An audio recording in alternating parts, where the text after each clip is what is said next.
discover why identifying the missing processes for other businesses is a big opportunity that service-based business owners can miss, and how Joel invested his time to build a delivery process that set him and his team up as the go-to experts in an uncontended niche. Welcome to the Small But Mighty Agency Podcast. If you're a creative consultant or agency owner who wants to know what the roller coaster ride really looks like to grow your business from one to many, you're in the right place. My guest and I pull back the curtains on the realities of growing and running agencies of different sizes and what it takes to build a team. And if you're anything like me, you want more than the highlight reel. You want to learn from the mistakes of others so that you can stop short of making the same mistakes.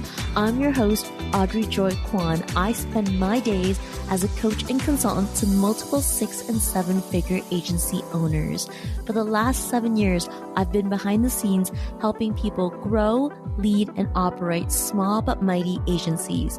Here at the Small But Mighty Agency Podcast, we'll uncover what works and, equally as important, what didn't work to get these business owners to where they are today.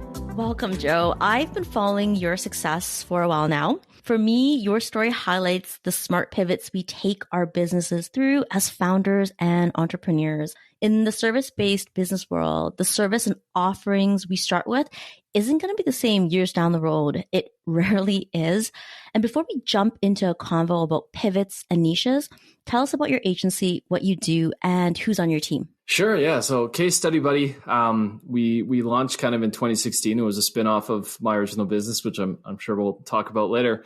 But we serve B2B companies. Kind of most of our clients are sort of mid-sized to enterprise companies, but we also work with boutique and established consultancies or even individual creators. So people who are putting out courses or teaching. Kind of the way we talk about it right now is we're sort of serving the top 10% of any given B2B sort of space, or the companies that are serious and ambitious enough to get there. So we help them with customer success stories, and we tell those stories in a few different ways. So one of the things that we're passionate about as a team is we can do written assets. We're making a huge play into doing video assets this year. We turn the interviews that we run for these customer success stories into things like audiograms. So we're really trying to push the envelope in terms of what does a customer success story look like, sound like, how is it written? How do we make these more engaging, more interesting, more compelling to read, and really turn them into the sales and marketing assets they can be. In terms of my team, so we're set up a little bit unique. I think I was always reticent to the idea of starting an agency, and somehow I guess kind of sort of maybe have one at this point, even though I don't really want to admit that to myself. But we have kind of our core leadership team. So, I founded the company. I have a partner, Jen, and the two of us are kind of leading the bigger strategic initiatives and coordinating and trying to work ourselves out of a whole bunch of different roles. We have Morgan, who is our operations person, and she keeps the trains running on time. And we're bringing in some help for her very soon because we're just growing at a rate that one human won't possibly be able to manage, even how superhuman she is.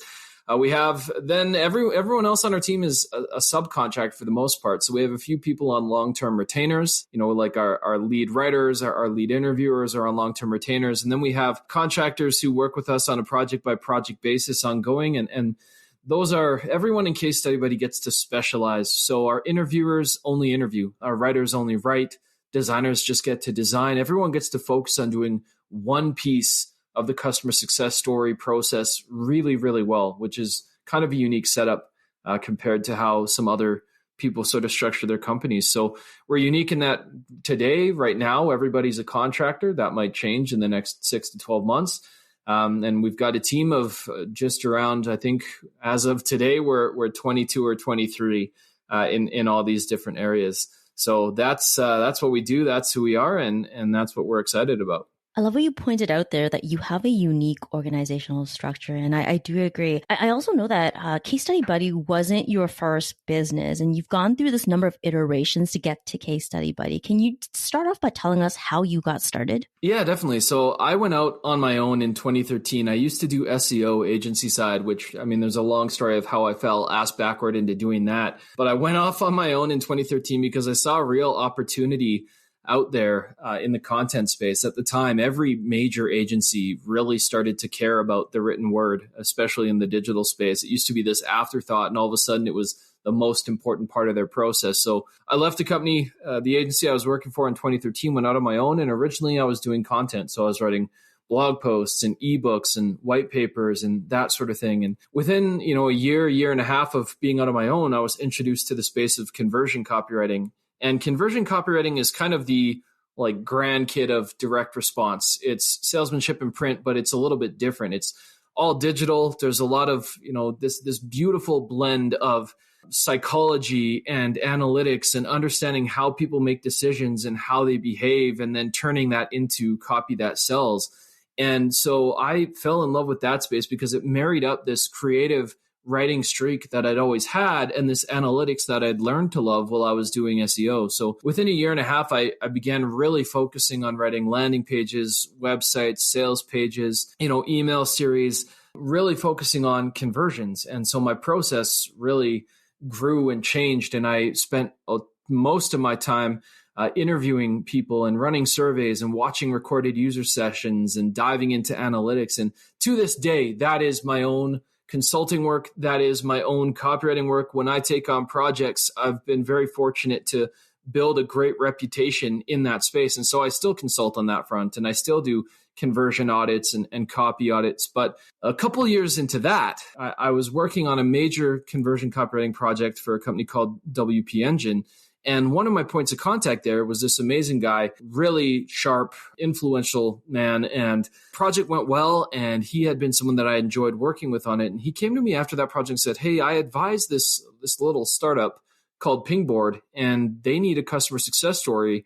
Is that something you do?" And in my mind, I'm thinking, well, I've never done one before, but this is kind of a guy you don't say no to. It's a really neat opportunity. So I thought, well, I'm going to explore it. And I said, yeah, I'll take a shot at it. I'll make sure I do a really good job of it if they're willing to kind of give me the space to do that. So in the process of doing that case study, my eyes were really open to this massive opportunity that was hiding in plain sight. So I realized through the course of doing that, number one, case studies are really hard to do. Anyone who doesn't think so hasn't tried to do one. They're really hard because there's so many moving pieces. Someone needs to get buy-in from the client. Someone then needs to schedule an interview, run that interview, and run that interview well so you get all the information you need in as little time as possible. And hey, there's no mulligan because your customer is doing you a favor. So that interview has to go well. That alone makes people nervous.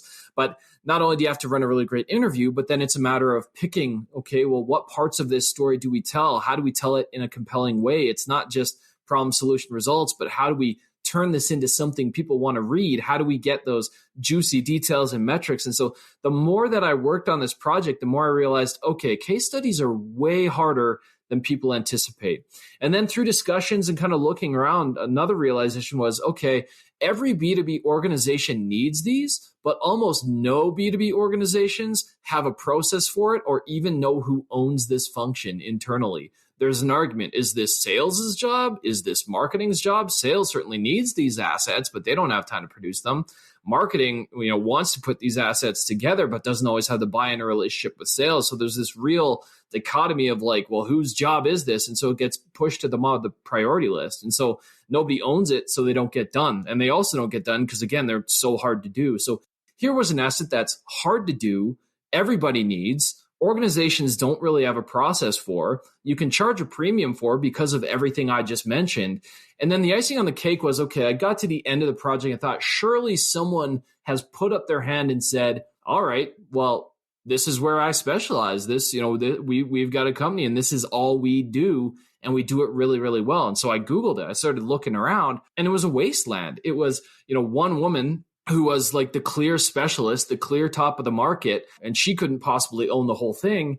And then a handful of, agencies where this was just one more thing they tacked on kind of half-heartedly, and a couple freelancers who kind of said they specialized, but when you really got down to it, they did maybe one piece of it really well and the rest they hadn't thought of. So at that point, I kind of thought, well, why not me? I've gone through the process. I can turn this into a repeatable, productized process, and I can build the team around that, and we can solve these really challenging problems in a way nobody else can. So I'm going to do it. I'm going to go for it. Joel, you made this big pivot, and to me, it sounds like a big pivot because it's a fairly deep niche, right? To focus on case study buddies.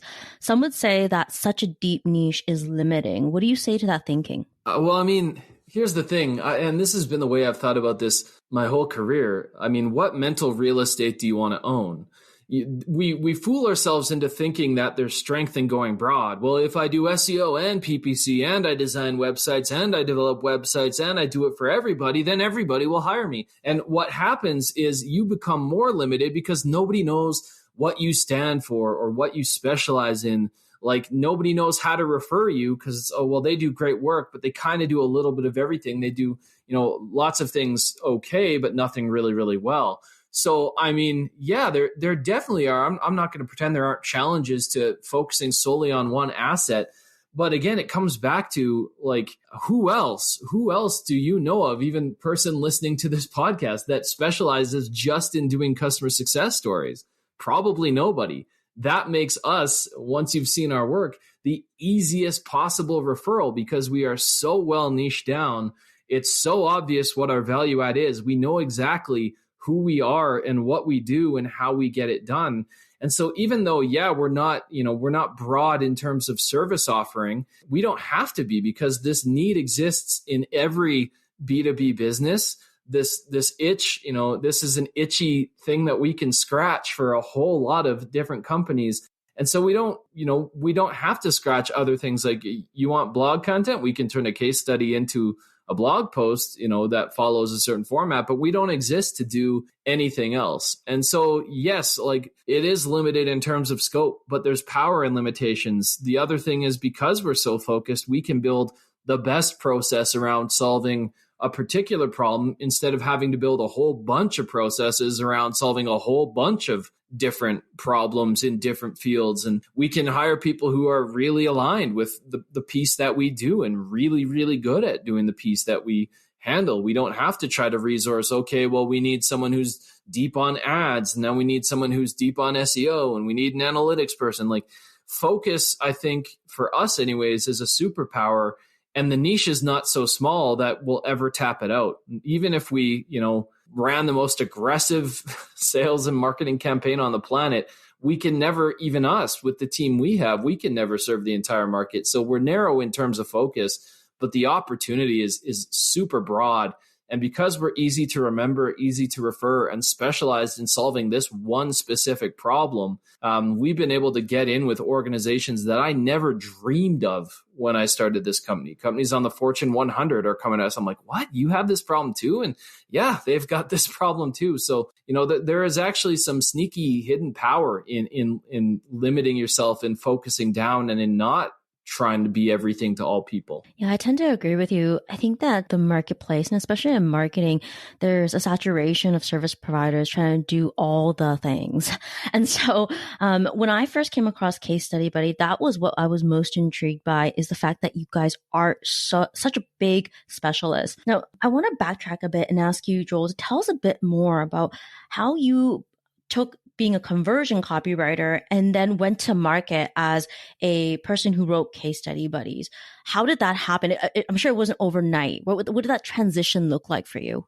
Yeah, I think it was easier. I had a lot of advantages in that the market I was serving and continue to serve on the conversion copy side is the same market. I was already serving software. I was already working with B2B. I'd already cultivated a reputation on that side, but people knew me as the conversion guy, not the case study guy. So so much of the process overlapped. I think that was one of the key things is with conversion copywriting, no matter what, you have to get good at talking to people and understanding them and having empathy and getting the most you can out of the least amount of time, because whoever you're talking to, whether it's in a survey response or an interview, they're doing you a favor. And so there was some natural skill set, natural alignment. I think one of the benefits for me is I wasn't starting from nothing. I had a network, I had a reputation. And so it was a matter of taking the things that, overlapped in their reputation. People trusted my level of work. People trusted the way I thought through problems, because for years, I've been solving problems in public. Like when people ask me what my marketing strategy is, that's it in a sentence, is I go solve problems in public. I find an audience with an itch I can scratch, and I demonstrate over and over again by sharing and teaching and showing the work that I've done and showing them how to do the work that I've done. I demonstrate to them that I'm really good at solving this problem and I can solve it for you. And so with Case Study Buddy, it was the same thing. I kind of quietly, started approaching my existing network and saying, hey, I'm hoping to build a team and a business around doing these customer success stories. And could we do some for you? I'll make it, worth your time and super low risk. And as I did those, I started to solve that problem in public and started talking more about case studies and talking more about customer success stories and talking more about how to run a great interview. And the key is consistency. I think people can only know you for something if you're all about that thing for a while.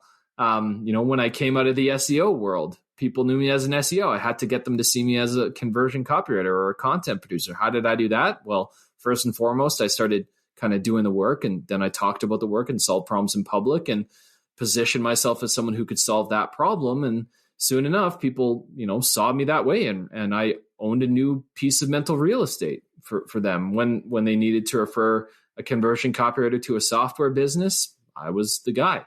So it's about, kind of that consistency, that solving problems in public, about demonstrating, because people don't just hire you for what you do, they hire you for how you think. And so demonstrating the way you solve problems gives people the confidence to say, I know that company or that gal or that guy can solve that problem for us. You said something that was so magical, and that is people hire you for how you think. I want to dive into that a bit more. I think when we first met, we really talked about this power of defining and demonstrating your process. I know I'm speaking to the converted on this power of showing process because it is the power of showing how you think. And I know that in your businesses, you nail that. Can you share why demonstrating the process has been so powerful for you and impactful to growing your business? Yeah, let's take it back to the fact that when people hire an outside consultant or an outside vendor, most of the time they want to be led. They've got a problem that they don't know how to solve. They're nervous about it. The stakes are high. They want someone who can come in and have a plan. They want someone they can trust to lead them through that problem. Having a process is one thing, and it's critical. It's the backbone, but being able to articulate that process and explain not just what you do, but what you get out of doing that and what they get out of you doing that for each step of that process. That's where it all comes to life, because you go from being one of many different vendors to, hey, we like the way they think through these problems. We can see demonstrable proof that they are on our level, that they are whacking the same moles that we need whacked. They get us, they get our space. And so, it harkens back to one of the first things I said that I realized when I was doing this customer success story, my very first one for Pingboard. One of the first things I recognized was almost no companies have a process for this at all. And where there's an absence of process, there's a massive business opportunity. Where people are fumbling around in the dark and winging it, if you can bring some certainty and some confidence to that, they will sign up for it. They will be excited about it because they don't have that. They need that from you. They're looking to you to lead them through that problem. And so, at the end of the day, you're not selling a product. You're not, you're solving a problem. And if you can show them and demonstrate, here's how I'm going to solve that problem. If you can be the person with the plan or the company with the track record, that gives you an immediate position of power. Because even, as I mentioned, even companies that I'm like, what? Like, you guys don't have a process for this, but you're worth billions of dollars. Yeah, even billion-dollar companies have aspects of their business that they don't have a good process for. And if you can isolate that, and if you can be the one to supply that, watch out. That's where the rubber really hits the road. This is so, so good. You just said some keywords there, and that is the absence of process equals massive opportunity. And I think that sometimes people see an absence of process and they shy away from that, Joel. And what I hear you say is that, no, when you see an absence of process, that's the time to attack, to see what's missing and serve. So let's talk about the case study buddy process here. I'm assuming that when you first started Case Study Buddy, you didn't have that process nailed down right away, right? So there was iterations that happened for you to develop that process. Can you share some of the iterations that you went through? Yeah, I mean, Case Study Buddy is less of a company and more of a process. Like that really, we're a process masquerading as a company. Like really, we've got amazing people now who we're not done. We're always refining, right? There's always some way to be better, more convenient, more efficient, but nobody kind of just like spontaneously combusts into a perfect process. And that's what can be intimidating for business owners, is to go, oh, well, they do it so well and we'll never match that. But I mean, they did it crappy for a long time. You just didn't see it. And the thing too is, like, at some point you've just got to start. So that's why for the first kind of almost full year, and before I went and threw people at the problem or really tried to aggressively scale the business, for months, maybe even a year before I got serious about marketing this thing, I spent time in the muck doing the work myself, because I wanted to understand what could go wrong. And then if I know what can go off the rails, I can build a process to solve it. If I know, if I can anticipate what might be inconvenient or uncomfortable, I can build something better that is. And so originally, I came into this, you'll remember from my description earlier, I came into this like, I don't know if they're willing to give me a bit of a leash to figure this out. I'm more than happy to take a stab at writing a case study. So I came in knowing the principles of writing and having a good sense of like how to tell a story, but the actual format, it was just a process of learning. And initially I was borrowing. I was looking around. I was looking at how other companies did it. I was looking at, reading, how other people were doing case studies. And so I was borrowing process at first. I was taking what I saw working in other places, trying it out for myself, and then kind of patching holes. So looking at, okay, this worked, but it could be better.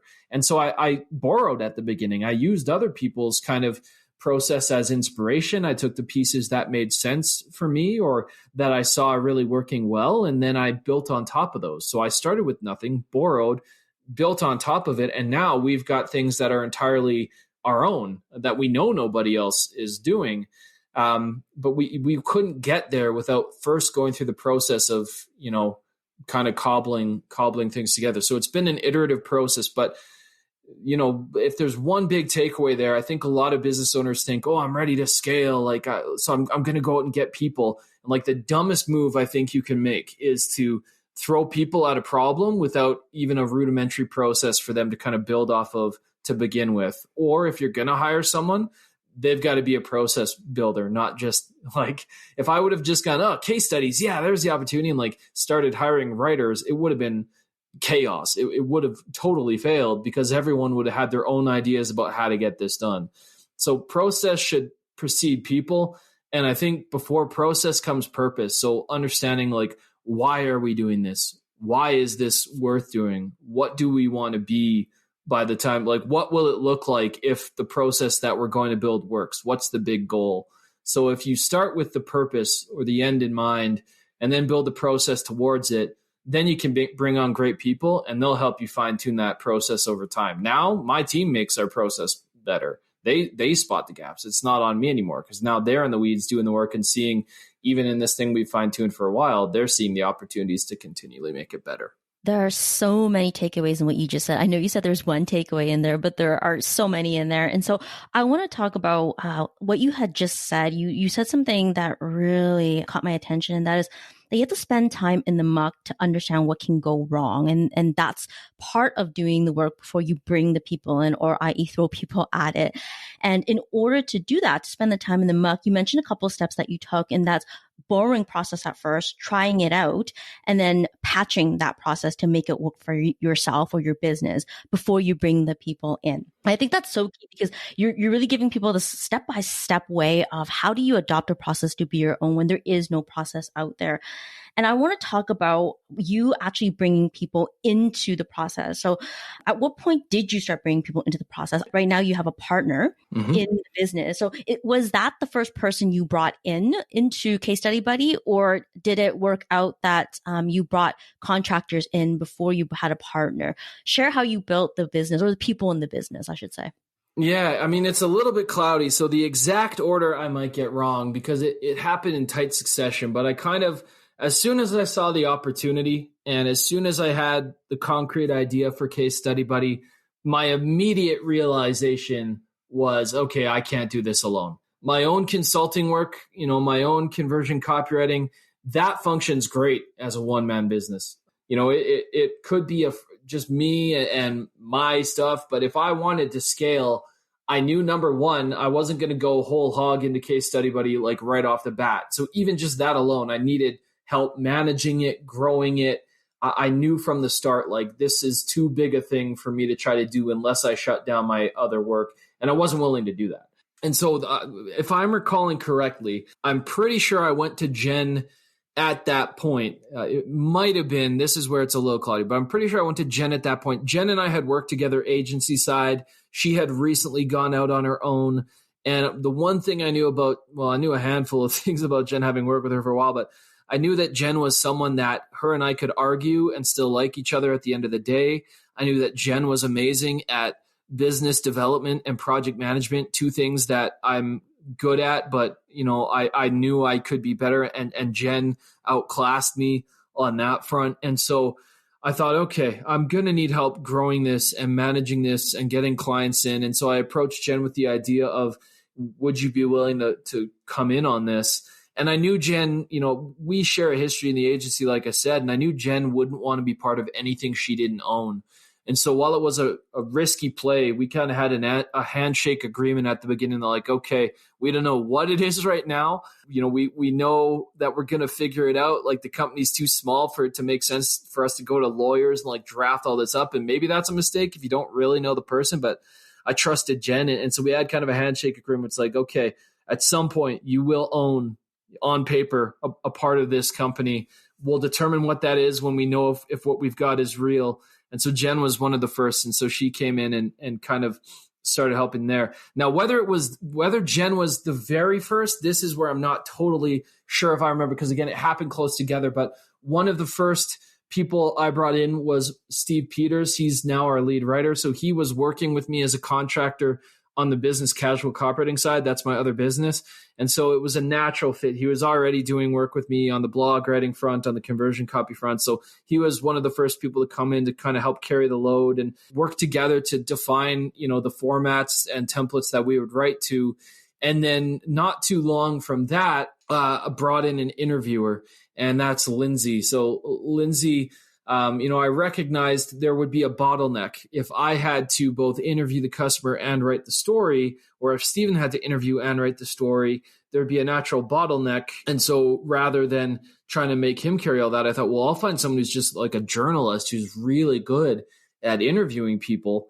And I think Lindsay originally kind of came in on as a writer. And then we just recognized, hey, her interview chops are actually like so much stronger than her writing. Let's let her focus on that. And so soon we had a little team of 4, Jen and I, Steve and Lindsay doing the interviews. And that's what we were kind of from sort of 2016, within a few months or, 7-8 months of my doing that first project, probably right up until, the end of 2017, early 2018. And that's finally at that point, operating as a little team of 4 or 5, that's where we whacked a ton of moles and ironed out a lot of the complexities of like working as a team and as multiple people. And 2018 is where the rubber really started hitting the road. We started to take things a lot more seriously. And at that point we had, good processes for interviewing. We had good processes for writing. Our formats and templates were well defined. We all kind of knew our role. And so, that's where we really started to press the gas. And then throughout 2018, 2019, 2020, now again, we're at 22, 23 different people. So it's been kind of incremental growth since then. Before we get back to the episode, I want to invite you to the free Strategic Connections Roundtable, where creatives, consultants, and service-based business owners can meet new business connections without the awkwardness of traditional networking. It's a curated experience where the group fit is curated so that connections and conversations thrive. That means that every month, a Strategic Connections Roundtable will bring together a group of service-based business owners in similar stages of business who can benefit from knowing each other so that you can make connections easier, share what what your business offers, discover new resources, and have an opportunity to mastermind a challenge. Save your free seat at audreyjoykwan.com/strategic-connections-roundtable. Above all, I care about genuine connections and authentic relationships in business. If that's you, check out the Roundtable and curated networking experience today. You can get all the details and onto the free invite list over at audreyjoykwan.com/strategic-connections-roundtable, or click on the link in the show notes right there in your podcast app. Back to the show. I read somewhere that you had once hired 10 contractors into your business and as an attempt to scale it, and it didn't go as planned. And I'm sure there are so many lessons learned from that you applied to Case Study Buddy. So can you tell us a bit about that? Yeah, I mean, it was a catastrophic failure. So when I was very first out on my own, I had a natural talent for the work. I don't say that in an arrogant way at all, but there's certain things, because I had a business background and I'd worked agency side, I just knew what corporate expectations were around content and how to hit a deadline and how to format things and how to communicate. There are things I just kind of intuitively understood. And so like an idiot, I assumed that every freelance writer intuitively understood those things. And if I just got a bunch of us together, we'd scale up and it'd be great. And so when I was doing content, I kind of thought, well, yeah, I'm getting more leads than I can handle. Why don't I just bring in some more writers and then we'll all, write together and it'll be a beautiful thing. Well, it was a total disaster because I spent no time on process at all. I made the very foolish leap to thinking that everyone had the same standards that I did, that everyone wrote to the same formats and fonts that I did. I mean, that was a rush of cold water to the face, realizing hey, people structure something as simple as a blog post totally different. Some people use headlines, some people don't, some people use bolding, some people don't. So I had no standardized process to bring people into, and it was like herding cats. I had no good process for vetting people other than looking at their portfolio and go yeah, that's a good piece. I should probably write more good pieces. So I just had no process. I had no predictable things I could hand them. I hadn't really decided or articulated what I was all about or how, what success even looked like or whatever. And I think the biggest failing of mine was that I wasn't of the mindset that I was stepping out of the role of creator and into the role of manager. And I think that's the toughest thing, especially for people who are good at their craft, is you might be a shit hot plumber, awesome at your job, but that doesn't mean you're going to be really great at building and managing a team of plumbers or building a plumbing business. You might be an awesome individual and your work is great and everybody loves you.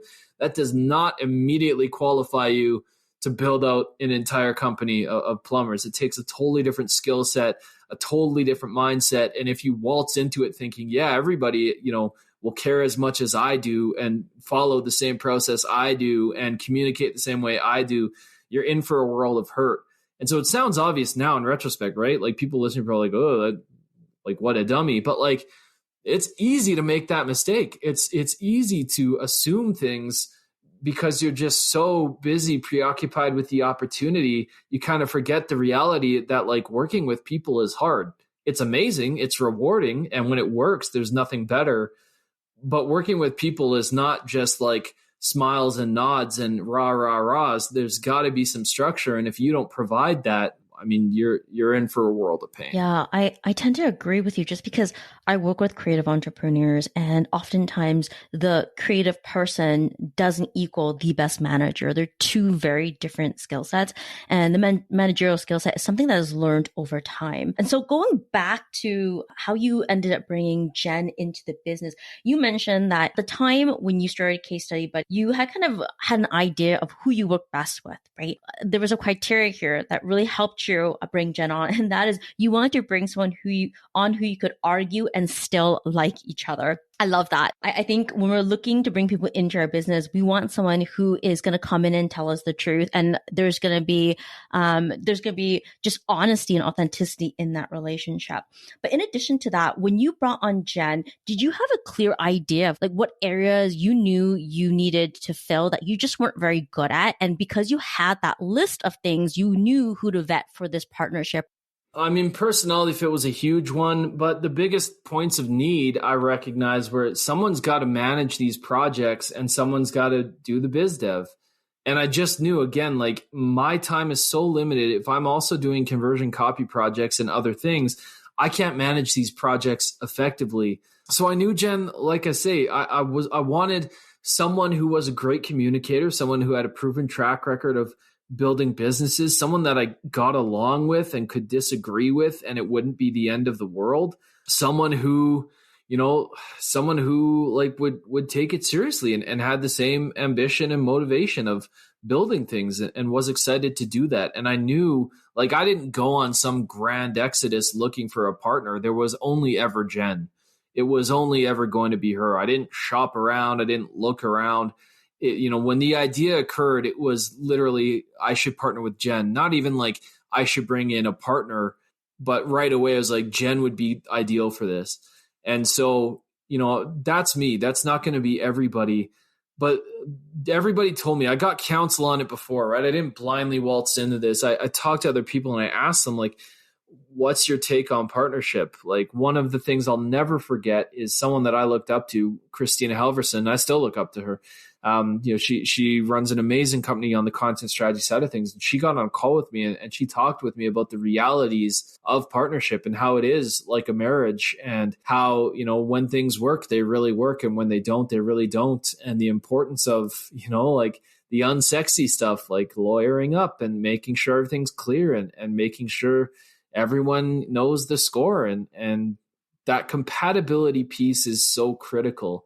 The other thing, though, that I would say is like a big hesitation to me for bringing in a partner was like, well, giving up ownership. If I'd heard anything anywhere, it's like be very, very, very cautious about giving up ownership of something you're building, because like it's easy to hand out shares or hand out ownership because in theory, there's not this immediate sense of loss. It's different than cutting a check for, $20,000 or whatever it might be. Like we feel that the minute we do it. Partnering up feels exciting.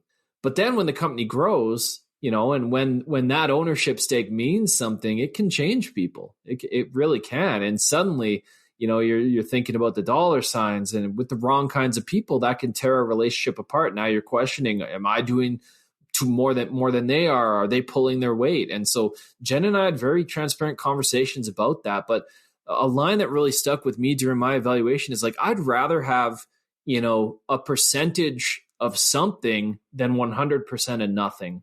And I knew if I didn't have Jen, if I didn't have a partner, if I didn't have the right help, this thing was never going to be what it could have been, unless I threw my existing business out the window, which again, I wasn't willing to do. So I would rather have a portion of something than all of nothing. And that was kind of the deciding factor is I feel like Jen's the right person. I know that we have the right kind of relationship. I feel like there's this trust there. And we were both like comically sensitive about making sure the other person knew how comically sensitive we were about those things. So it worked well. But partnership is a thorny thing. I don't think it's something to walk into blindly.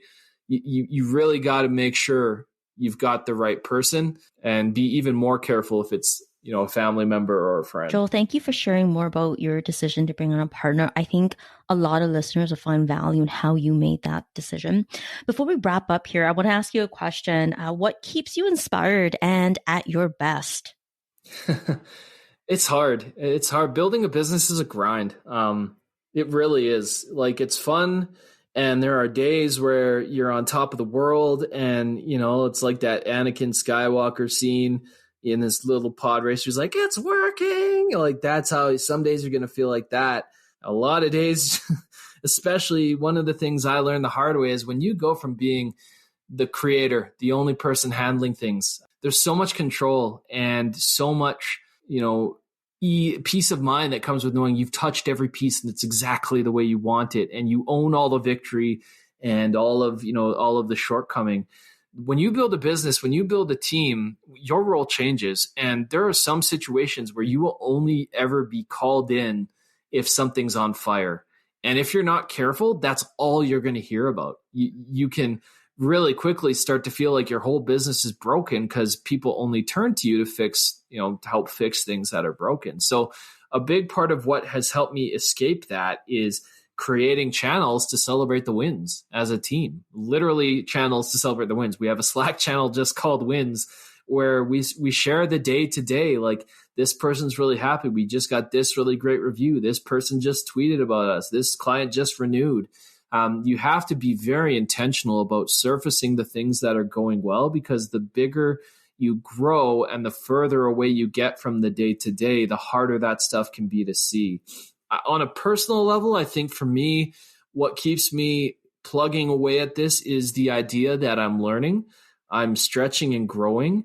I'm building something bigger than myself. And that to me is inspiring. And then it's like the cheesy answer, but like my kids and my family, like I know I'm putting in a lot of effort now, but that's with the hope that when this thing really hums and takes flight, if we put in the hard work now, I'm going to be able to eventually hire myself out completely. And it's going to enable me to have, a lifestyle that's pretty cushy, pretty exciting. I'll be able to be in the place I want to be, and not losing sight of, on the way there, like obviously still make time for family and all of that. But what's inspiring me is knowing that for every day that's tough, I'm hopefully building toward 10 that are great.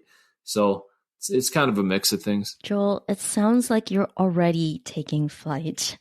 So the very last question, tell the listeners where they can find you online. Yeah, so if you're interested in Case Study Buddy and the work we do, you can go to casestudybuddy.com, and we publish a lot. Again, my philosophy is, people hire you for how you think. So there's a lot there that you can just go and learn and do on your own, and a lot of things you can dig into. For me personally, I'm pretty active on Twitter. You can reach me at Joel Klettke.